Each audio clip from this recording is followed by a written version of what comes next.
आज जो विषय है जो मैं आप सबके साथ शेयर करना चाहता हूँ है 7 keys to walk a children of light. ज्योति में चलने के लिए 7 कुंजी। Hallelujah, glory to Jesus. ऐसे तो बहुत सारे वचन होंगे मगर मैंने एक पर्टिकुलर स्क्रिप्चर पोर्शन से इस विषय को लिया है और मेरा विश्वास है कि ये आप सबको आशीषित करेगा। मैन, hallelujah, glory to Jesus, glory to Amen. Jesus. Amen. मैं इस पोर्शन से आप लोगों को जा शेयर करने जा रहा हूँ। और इफिसियों की पत्री अध्याय 4 वचन 17 से 31। बुक ऑफ एफिशियंस चैप्टर 4 और 17 to 31।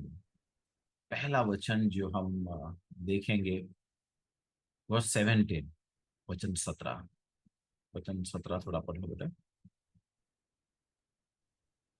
इसलिए मैं यह कहता हूँ और प्रभु में जताए देता हूँ कि जैसे अन्य जातीय लोग अपने मन की अनर्थ की रीति पर चलते हैं, तुम अब से फिर ऐसे ना चलो। पौलुस यहाँ पे इफिसियों की कलीसिया के विश्वासियों को एक विषय को याद दिलाता है। तुम अब बदल चुके हो। तुम अब फिर से उन अन्य जातियों की तरह, उनके सोच विचार की तरह, उनके चाल चलन में मत चलो। अन्य जाति मतलब जो लोग विश्वास नहीं करते हैं। पौलुस यहाँ पे कहना चाहता है कि जब कोई विश्वास में आता है, उसका जीवन जो विश्वास में नहीं है उसके जीवन से दोनों में डिफरेंसेस होना चाहिए। अन्य जाति के लोग ये विश्वास नहीं करते हैं, इसलिए अपने जीवन में कंफ्यूज्ड रहते हैं, होपलेस रहते हैं। तुम ऐसे ना रहो। तुम आशा में भरे हुए हो। तुम उस रिडेम्पशन के दिन के लिए आशा लिए हुए भरे हुए हो। Hallelujah, glory to Jesus. तुम एक विश्वासी हो। तुम जो देख नहीं पाते हो उसको विश्वास करते हो, इसलिए तुम शांति में रहते हो। Hallelujah, glory to Jesus. मेरे प्यारो, जब कोई मसीही विश्वासी अपने जीवन को लेके कंफ्यूज रहता है तो ये उसके मसीह विश्वास को मैच नहीं करता है। ये हो नहीं सकता कि कोई मसीह विश्वासी है और फिर अपने जीवन जीवन में वो कंफ्यूज रहे।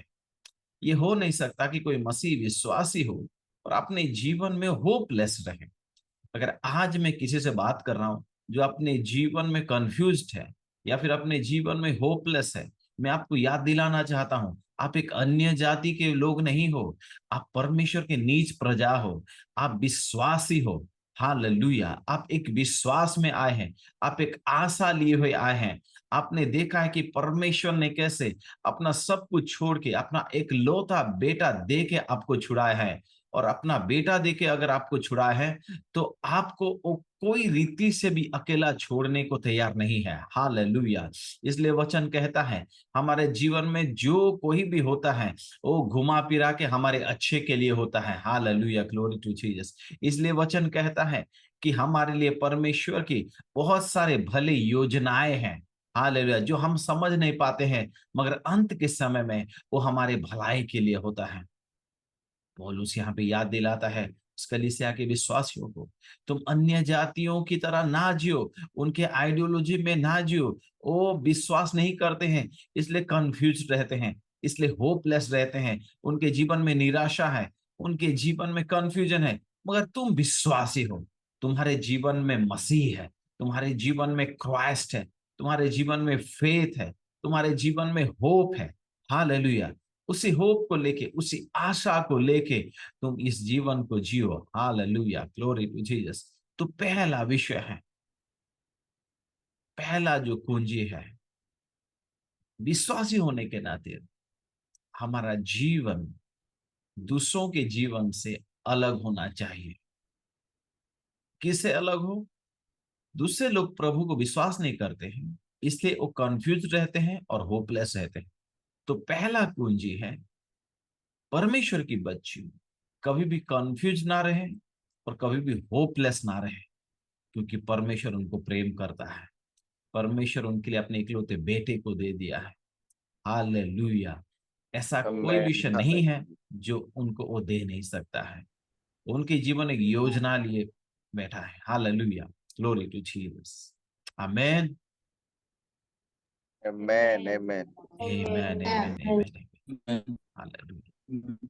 मैं आर स्टैनली की एक किताब को पढ़ रहा था, और वहां पे वो लिखते हैं कि परमेश्वर की योजनाओं को बहुत सारे समय हम समझ नहीं पाते हैं, और इसलिए जब हम परमेश्वर को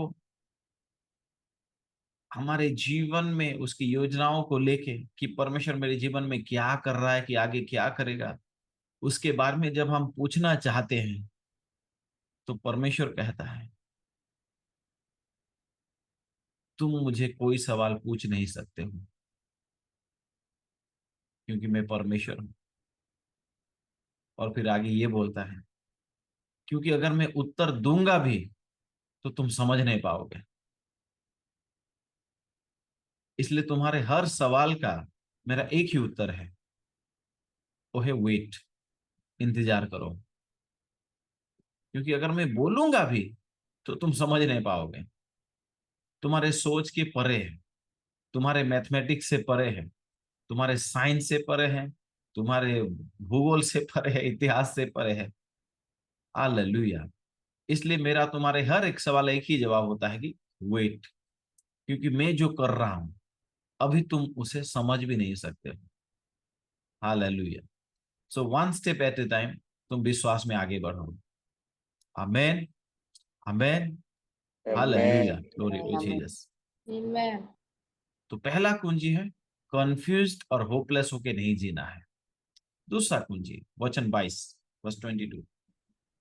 कि तुम अगले चाल चलन के पुराने मनुष्यत्व को, जो भरमाने वाली अभिलाषाओं के अनुसार भ्रष्ट होता जाता है, उतार डालो। हालेलुया। यस, कि तुम अपने पिछले चाल चलन के पुराने मनुष्यत्व को, जो भरमाने वाली अभिलाषाओं के अनुसार भ्रष्ट हो जाता है, होता जाता है, उतार डालो, और अपने मन के आत्मिक स्वभाव में नए बनते जाओ। हालेलुया। Glory to Jesus. मैं आप सबको एक बात बताना चाहता हूँ, ये ज्यादातर लोगों में होता है, इसलिए आप सब रिलेट कर पाएंगे। जब कोई मसीह विश्वास में आता है, कुछ समय के बाद, कुछ महीनों के बाद, या फिर 1 डेढ़ साल के बाद,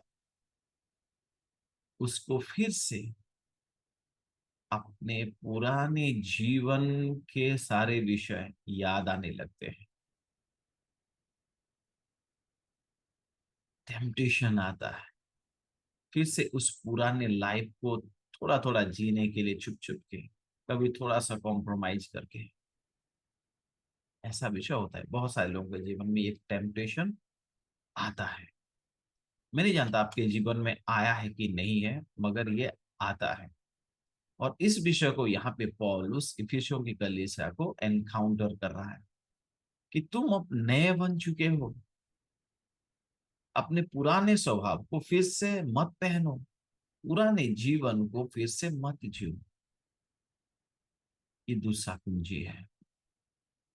हमेशा अपने आप को चेक करो कि आप जिस जीवन, जिस सोच विचार को छोड़ के आए हो, फिर से वैसा जीवन जीने के लिए, लाइक 10% ही सही या 20% ही सही, कभी भी आगे मत बढ़ो। हमेशा चेक करो। अगर फिर से वो टेम्पटेशन आता है, आप थोड़ा सा विश्वास में धीमा पड़ गए हो, थोड़ा सा आ, आपको बोर लगने लगा है, और फिर से आप सोचते हैं फिर थोड़ा सा वो पुरानी जिंदगी को आप जी ले, उसी समय चेक करो और अपने आप को बोलो, नहीं, मैं इस जीवन में क्रूसिफाइड हो चुका हूँ, मैं इस जीवन में मर चुका हूँ, मैं नए जीवन में यीशु के साथ, मसीह के साथ जिंदा हुआ हूँ। मैं ये पुराने जीवन को फिर से नहीं जी सकता। हालेलुया। समझने के लिए मैं एग्जाम्पल देता हूँ। अगर आप पहले, आप एक मेल पर्सन है, एक भाई हैं, और आप पहले ज्यादा आप लड़कियों के पीछे पड़ते थे और वही विषय आपका ध्यान में रहता था, और अभी आप विश्वास में आ गए हैं, उस पुराने जीवन, उस पुराने सोच विचार को छोड़ चुके हैं, तो अभी क्या होगा, अब विश्वास में आने के बाद कुछ महीनों के बाद आपको थोड़ा सा फिर से बोर लगने लगता है। विश्वास में रहना, ये प्रार्थना करना, ये वचन पढ़ना, गवाह ठहरना, और फिर से लड़कियों के बारे में सोचना, लड़कियों के बारे में थोड़ा इधर उधर के काम करना, फिर से वो टेम्पटेशन आता है। और आप पूरा तो नहीं, मगर 10%, 20% थोड़ा सा वो काम करने में फिर स्टार्ट कर देते हैं। आई डोंट नो अगर मैं किससे बात करूं, ये सिस्टर लोगों के ऊपर भी अप्लाई होता है, किसी के ऊपर ही अप्लाई होता है। वो एक एग्जाम्पल है, दूसरे विषय भी हो सकते हैं। हालेलुया। शायद आप पिछले दिनों आपके पुराने जीवन में आप बहुत झूठ बोलते थे, आप बहुत दिखावटी करते थे, आप बहुत बैकबाइटिंग करते थे, इनकी बात उससे कोई बात का सच्चाई ना जानते हुए उसको बढ़ा चढ़ा के दूसरों को बोलना, एटसेट्रा एटसेट्रा। और अभी आप फिर से वो सब विषय करने लगे हो। पूरा तो नहीं कर रहे मगर थोड़ा सा कर रहे हो, उसमें बचे रहो। अपने आप को मत डालो मेरे प्यारो।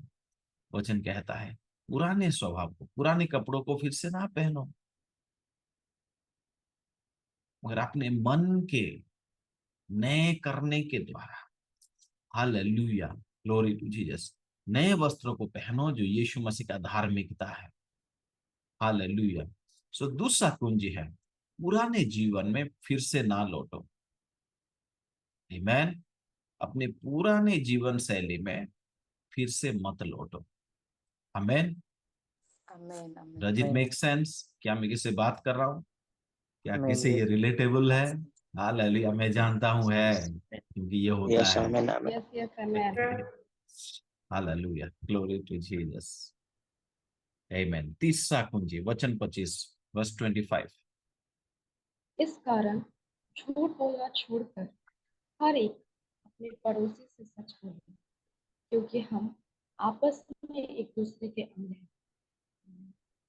हालेलुया। इस कारण क्या छोड़ दो? झूठ बोलना। झूठ झूठ बोलना। बोलना छोड़ दो। अरे पौलुस भाई, आप एक कलीसिया के विश्वासियों से बात कर रहे हो, एक कलीसिया को चिट्ठी लिख रहे हो, ये कैसे झूठ बोल सकते हैं? क्या कलीसिया के मसीह लोग झूठ बोल सकते हैं? क्या जीएफएम के पास्टर लोग, जीएफएम के मेंबर लोग झूठ बोल सकते हैं? कभी नहीं। वो तो मसीह में है। और पौलुस को मालूम है, क्योंकि वो आत्मिक पिता है, वो आत्मा में डिसन कर रहा है, प्रभु में तो आए हैं, पर झूठ थोड़ा बहुत बोल लेते हैं। 2024 में अभी तक आप में से कितने लोग हैं जिन्होंने एक बार भी झूठ नहीं बोला? ना सफेद झूठ, ना लाल झूठ, ना हरा झूठ, ना पीला झूठ, छोटा झूठ, बड़ा झूठ।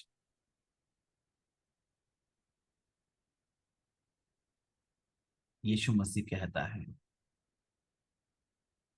जितने लोग भी झूठ बोलते हैं या फिर झूठ में जीते हैं, उनका पिता शैतान है। मेरे प्यारो, ये झूठ छोटा दिख सकता है, मगर ये एक बड़े कनेक्शन को बयां करता है। इसका कनेक्शन कभी भी प्रभु की ओर से नहीं है, वो हमेशा शैतान की ओर से होता है। हालेलुया। अगर आप में से ऐसे कोई भी है जिसको आज जिनको आज परमेश्वर एनकाउंटर कर रहा है कि ये तू है, तो अपने हृदय को कठिन ना करें, रिपेंट करें मेरे प्यारे। हालेलुया। एक दूसरे से झूठ मत बोलो। देखिए, झूठ बहुत तरीके के होते हैं। एक तो पूरा डायरेक्ट लेवल का झूठ होता है, अभी मैंने अपने जीवन से देखा है, एक दूसरे तरीके का झूठ होता है, जो तो दिखता सच है मगर एक्चुअल में झूठ होता है। हालेलुया। और क्योंकि हम समझदार बन चुके हैं, थोड़ा सा आत्मिक हैं, तो हम जानते हैं कि सच में अ, एक झूठ को कैसे सच दिखाना है। हालेलुया। जब हम बहाना करते हैं, वो एक ऐसा झूठ है जो सच तो दिखता है मगर एक्चुअल में झूठ है। हालेलुया। जब हम किसी से पूरी तौर से प्रेम नहीं कर पाते हैं और उसी वजह से उनके जीवन के लिए हम अपना बेस्ट नहीं दे पाते हैं, हमारे खुद के कलीसिया का कोई भाई या बहन हो, तो जब हम एक्सक्यूज देते हैं, वो तो होता सच है मगर उसका सच्चाई, वो एक्सक्यूज वो समस्या नहीं है। उसका सच्चाई ये है कि आप उस विश्वासी को पूरी तौर से प्रेम नहीं करते हैं। तो ऐसे बहुत सारे झूठ हैं जो दिखते तो सच हैं मगर एक्चुअल में झूठ होते हैं, और वो हमें मालूम होता है। मगर मैं फिर से कहना चाहता हूं, हर एक झूठ का कनेक्शन शैतान के साथ होता है। हालेलुया। सो तीसरा जो कुंजी है वो है झूठ मत बोलो। विश्वासी लोग, झूठ मत बोलो। एक दूसरे से झूठ मत बोलो। Hallelujah. Hallelujah. Glory to Jesus. चौथा कुंजी, वचन 26-27। क्रोध तो करो पर पाप मत करो। सूर्य अस्त होने तक तुम्हारा क्रोध ना रहे और ना शैतान को अवसर दो। क्रोध तो करो मगर क्रोध के समय पाप ना करो, और सूर्य ढलने से पहले क्रोध को त्याग दो। क्रोध के चलते शैतान को अपने जीवन में मौका ना दो। चौथा कुंजी है, ऐसा मत बोलो कि मैं बहुत गुस्सैला इंसान हूं, मैं कंट्रोल नहीं कर पाता हूं। अगर आप कंट्रोल नहीं कर पाएंगे, उसका मतलब ये है कि आप शैतान को बुला रहे हैं, आओ मेरे साथ रहो, मेरे घर में रहो, मेरे साथ दोस्त बन जाओ।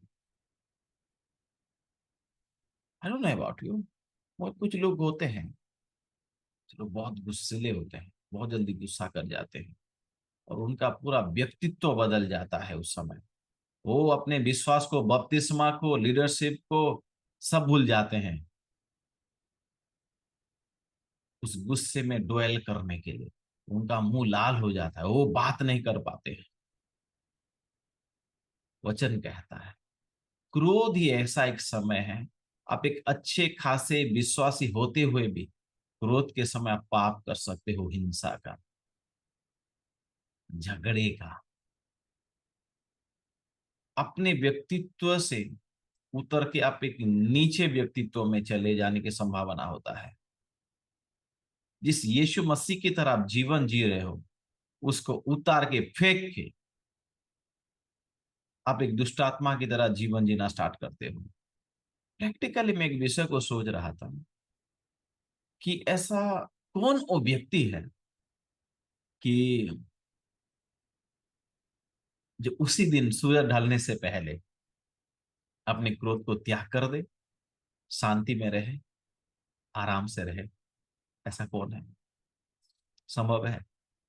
मैं तो जितना जानता हूं, कम से कम तो 3 दिन, 7 दिन, 14 दिन, 1 महीना, सालों लग जाते हैं क्रोध को त्याग करने में। हालेलुया। Glory to Jesus. कितना भी आशीषित जीवन हो, जिस व्यक्ति से आप हर्ट हुए हो, जिस व्यक्ति के द्वारा आपका नुकसान हुआ है, जब भी उसको देख लेते हो, फिर से आपका पारा चढ़ता है, आपका मुंह उतर जाता है, आपका नेचर उतर जाता है। ना ना, उसी दिन सूरज ढलने से पहले, सूरज ढलने से पहले मतलब, इसका मतलब ये नहीं कि आप बाहर जाके देखते रहो कि सूरज कब ढलने वाला है, वो अभी तब शाम होने तो टाइम है, अभी मैं गुस्से में रह सकता हूं। बाइबल ये नहीं बता रहा है, बाइबल ये बोलने की कोशिश कर रहा है कि जितना जल्दी हो सके क्रोध को त्याग दो। ये आपके शरीर के लिए भी अच्छा है, आत्मिक जीवन के लिए अच्छा है, क्योंकि क्रोध एक ऐसा विषय है जो शैतान के लिए दरवाजे खोलने के बराबर है। क्योंकि लोग बोलते हैं हम तो विश्वासी हैं, हमारे जीवन में शैतान का काम कैसे हो रहा है, कैसे शैतान हमारे परिवार में घुस गया है। सिंपल आंसर है, क्रोध के द्वारा। जब आप क्रोध में रहे, क्रोध में ऑपरेट हुए, उसका मतलब यह है कि आपने शैतान के लिए दरवाजा खोला, उसको अंदर बुलाया, उसको पानी पिलाया, उसको बिरयानी खिलाया, उसको बोला कि आज रात थोड़ा ठहर जाओ और 3 दिन थोड़ा ठहर जाओ, बहुत अच्छा लग रहा है तुम्हारे रहने से बोल के। यही बात है। तो तीसरा कुंजी, जब क्रोध आए तो क्रोध के ऊपर मास्टर होना है, क्रोध के द्वारा ऑपरेट नहीं होना है, क्रोध को कैसे त्याग करें उसके इंतजार में रहना है। Hallelujah, glory to Jesus. वचन ये नहीं कहता है कि क्रोध नहीं आएगा बोल के। क्रोध एक अच्छा विषय है, गुस्सा होना एक अच्छा विषय है, हम बुरे चीजों के ऊपर गुस्सा हो सकते हैं। हालेलुया। मगर उस क्रोध के बेसिस में हम एक ऐसा व्यक्ति बन जाए जो हिंसा कर रहा है, चिल्ला रहा है, पूरा एक युद्ध के ऊपर उतर आया है, बदला लेने की सोच रहा है। ना ना ना ना ना ना ना, वो विषय को मना किया जा रहा है। आमेन, हालेलुया, ग्लोरी टू जीसस। इसके बाद नेक्स्ट वचन 28 वर्स 28। चोरी करने वाला फिर चोरी ना करे, वरन भले काम करने में अपने हाथों से परिश्रम करे, इसलिए कि जिसे प्रयोजन हो उसे देने को उसके पास कुछ हो। हालेलुया। ये जो वचन है, मैं व्यक्तिगत रूप से बोलना चाहता हूँ। इस वचन ने मुझे बहुत एनकाउंटर किया और मैं बहुत ब्लेस्ड हूँ। यहाँ पे चोरी करने के बारे में लिखा गया है। और उस अंकल, आप कलीसिया के विश्वासियों से बात कर रहे हैं? क्या विश्वासी लोग चोर होते हैं? ये कभी नहीं हो सकता है, वो तो संत है।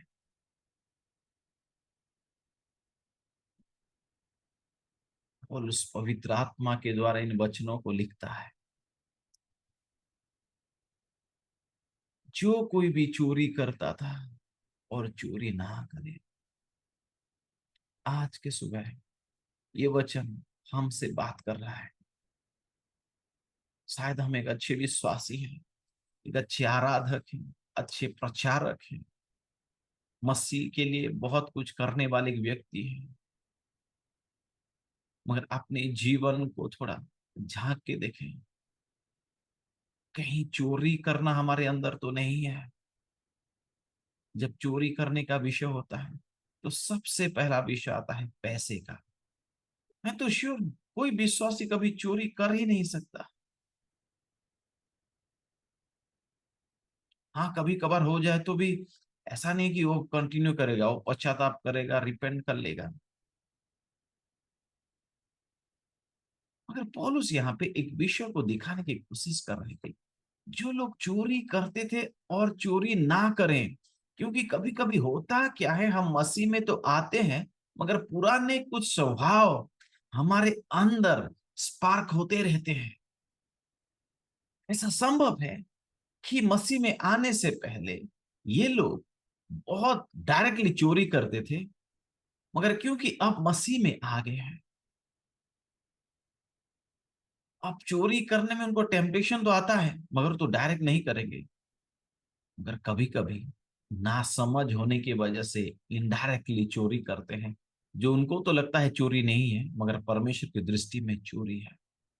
अगर आप पुराने करार में जाएंगे, मलाकी उसका 3 अध्याय में लिखा गया कि जो सही समय में दशमांश नहीं देता है वो चोरी करता है। दशमांश देने का सही समय क्या है?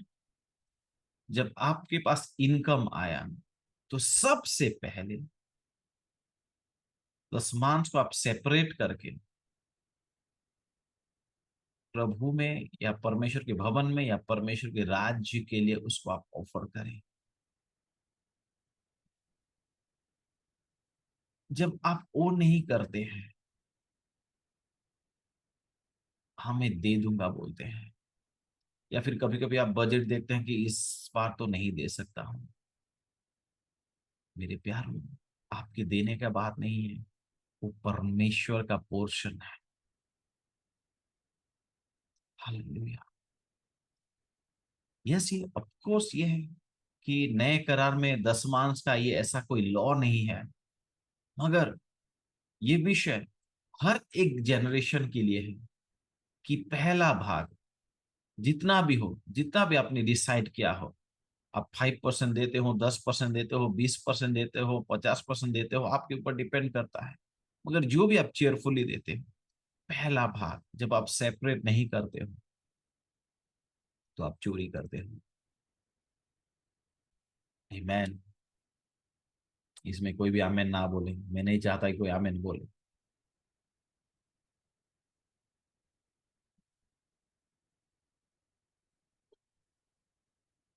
दूसरा पहलू कैसे हम चोरी करते हैं, ये मेरे व्यक्तिगत जीवन की अनुभूति से है। जब आप आपके काम के हिसाब से ज्यादा पैसा पाते हैं, वो भी एक चोरी है। Your income should be equal to your hard work.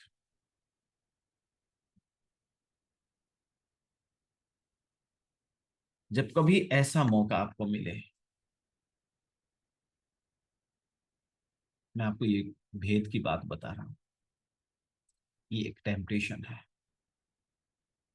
देखिए, बिजनेस में, कॉमर्स में एक विषय है कि एक दाम लगाया जाता है हर एक विषय का। कोई प्रोडक्ट हो, कोई सर्विस हो, उसका एक दाम लगाया जाता है कि ये इस प्राइस में इसको बेचा जाएगा। मगर कभी कभी क्या होता है, कुछ कुछ परिस्थितियों की वजह से लोग उसको ऊंचे दाम में बेचते हैं। बोलते हैं कि यही मौका है। आज के डेट में भी कुछ ऐसे काम हैं जहां पे लोग लाखों कमाते हैं।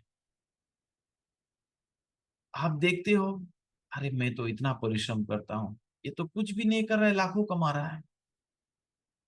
उस समय एक टेम्पटेशन आता है, वाव बोल के सोचने का। वाह, कुछ भी नहीं कर रहा है और लाखों कमा रहा है। देखो, परमेश्वर का वचन ऐसे इनकम को चोरी कहता है। और एक बार उस वचन को पढ़ो बेटा।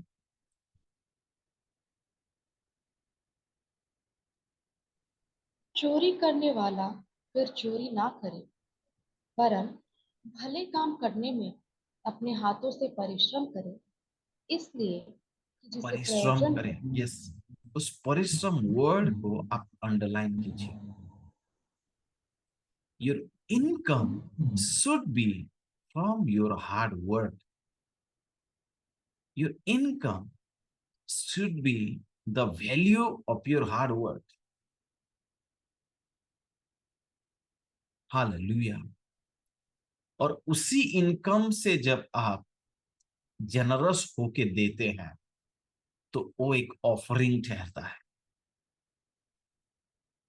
बहुत सारे लोग रिश्वत लेके भी बड़े बड़े दान देते हैं कलीसिया में, मिनिस्ट्री के लिए।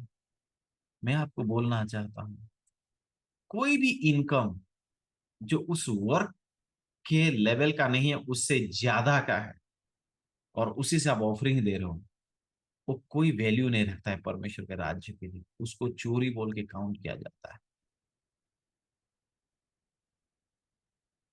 हालेलुया। और उस समय हम मसीह विश्वासी होने के नाते ये सोच रखना और ये बोलना भी गलत है और पाप है। जब हम बोलते हैं वाह, इसका लाइफ तो मजे में है, देखो आराम से बैठा और लाखों कमा रहा है, वो भी हंसा है। हाँ, हम लोग का ऐसा थोड़ा चलता है। Hallelujah, glory to Jesus. समझ रहे मेरे बात को? Your income should be the value of your hard work, not more than that. अब बोलेंगे नहीं, यहाँ पे हम जो काम करते हैं यूएस में उसका वैल्यू बहुत है। हाँ, आप जाके यूएस में कीजिए, उसी वैल्यू में लीजिए सैलरी, नो प्रॉब्लम। मगर एक बेस लाइन होता है। Hallelujah, glory to Jesus, glory to Jesus.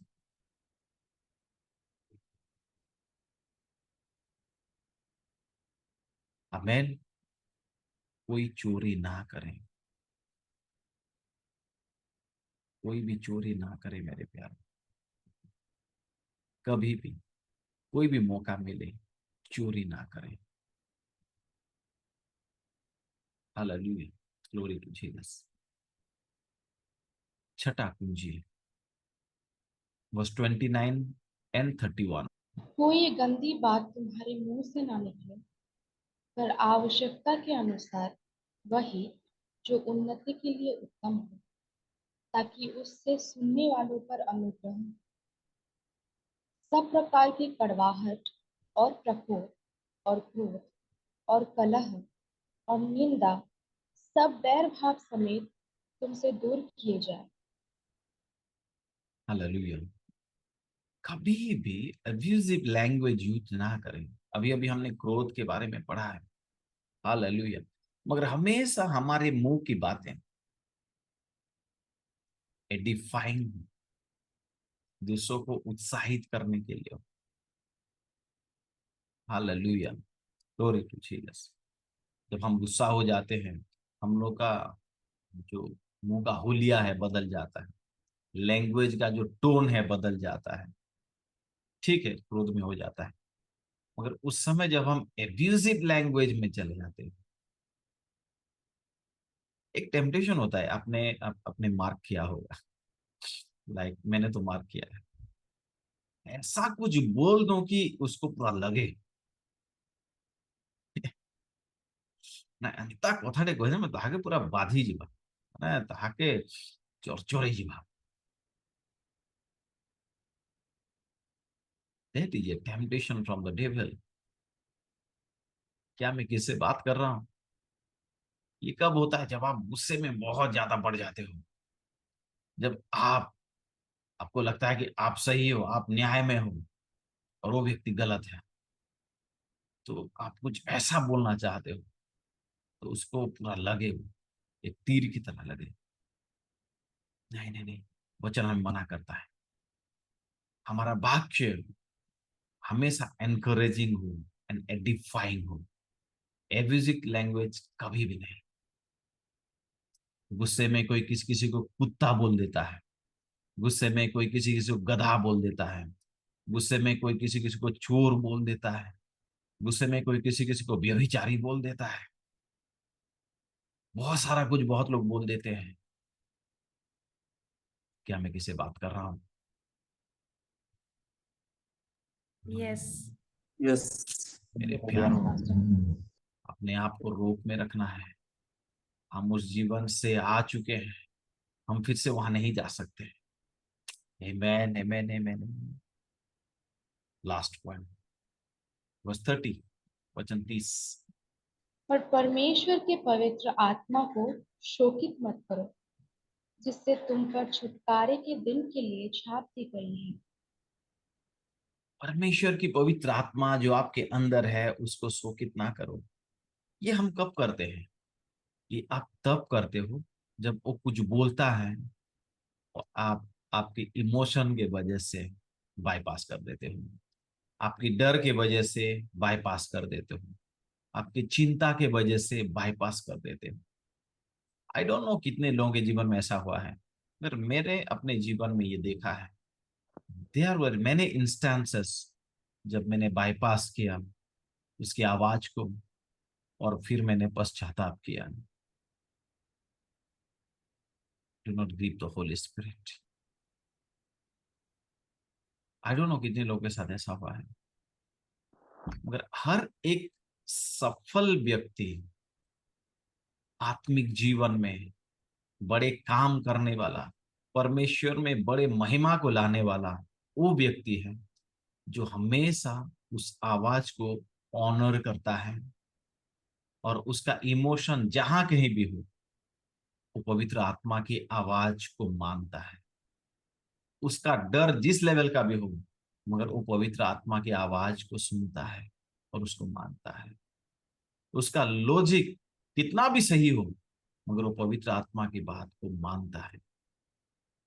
For example, आप कहीं जा रहे हैं, जाना भी चाहिए, बड़ा मौका है, आपके लिए बड़े विषय मिलेंगे, मगर सडनली आपको अंदर से पवित्र आत्मा बोलता है तुम इस जगह में मत जाओ, ये काम मत करो। फिर आपका लॉजिक कहता है इस काम में इतना फायदा है, मेरा इतना पॉपुलैरिटी है, मैंने इतना परिश्रम किया इस दिन के लिए, अब कैसा होगा, क्या होगा, नहीं नहीं मैं कर लेता हूँ। तो हम बाईपास करते हैं और पवित्र आत्मा दुखी होकर चुप हो जाता है। जब हम रिपीटेडली पवित्र आत्मा को दुखी करते हैं तो धीरे धीरे पवित्र आत्मा हमारे अंदर होते हुए भी हमसे बातें करना बंद कर देता है। Do not grieve the Holy Spirit. Hallelujah. मैंने आपको 7 कुंजी बताए हैं। पहला है दूसरों की, अन्य जातियों की तरह ना जिए जो कंफ्यूज है और होपलेस है। दूसरा है पुराने स्वभाव में ना लौटे, 10%, 20%, कोई भी परसेंट नहीं, मगर परमेश्वर में नया होते जाएं और यीशु मसीह का वस्त्र को पहन लें। हालेलुया। तीसरा विषय झूठ ना बोलें, छोटा हो बड़ा हो कोई भी झूठ ना बोलें। चौथा विषय गुस्से के द्वारा आप नियंत्रित ना हो, मगर अपने गुस्से को आप नियंत्रण करें। हालेलुया। चौथा विषय चोरी ना करें। हालेलुया। आपके इनकम के, आपका इनकम का आपके काम के लेवल का होना चाहिए। उससे अगर बहुत ज्यादा है तो वो भी एक चोरी है। हालेलुया। 10 मास नहीं देना भी एक चोरी है। पांचवा विषय आपके, आप किस लैंग्वेज में बात करते हैं उसको आप चौकन्ना ना रहिए उसमें। आमेन। हालेलुया। और सातवां विषय पवित्र आत्मा को शोकित ना करें। Amen. God bless you everyone. Hallelujah. It will surely help. God bless you. Hallelujah.